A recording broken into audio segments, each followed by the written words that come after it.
நான் தப்பு செஞ்சிட்டேன்னு சொல்லி அழறாங்க. சந்திரா, ஸ்ருதி, ரவி எல்லாரும் சேர்ந்து மீனாவை சாப்பிட வற்புறுத்த மீனா மறுக்கறாங்க. மீனா ஏதோ தெரியாம தப்பு செஞ்சிட்டா, அவளை மன்னிச்சிடுங்க மாப்பிள்ளைன்னு சந்திரா முத்துக்கிட்ட மன்னிப்பு கேக்குறாங்க.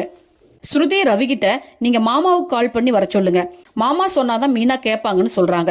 ரவியும் அண்ணாமலைக்கு கால் பண்றாரு. சிந்தாமணி வீட்டுல ரோகிணி தூங்கி எழுந்து வர சிந்தாமணி வாக்கண்ணு நல்லா தூங்குனியான்னு கேட்க ரோகிணியும் நல்லா தூங்குன ஆண்டின்னு பதில் சொல்றாங்க.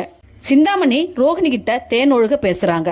உன்னோட விஷயத்துல நீ என்ன முடிவு பண்ணிருக்கிறன்னு சிந்தாமணி ரோகிணிகிட்ட கேட்க, எனக்கு மனோஜ் வேணும், அவர் கூட சேர்ந்து வாழணும், என்னை இந்த நிலைக்கு ஆளாக்குன முத்துவையும் மீனாவையும் அந்த குடும்பத்திலிருந்து ஓட ஓட விரட்டணும், அவங்கனாலதான் நான் இந்த நிலைமைக்கு வந்துட்டேன்னு ரோகிணி தான் செஞ்ச தப்ப மறந்துட்டு மீனாவையும் முத்துவையும் பழிவாங்க நினைக்கிறாங்க.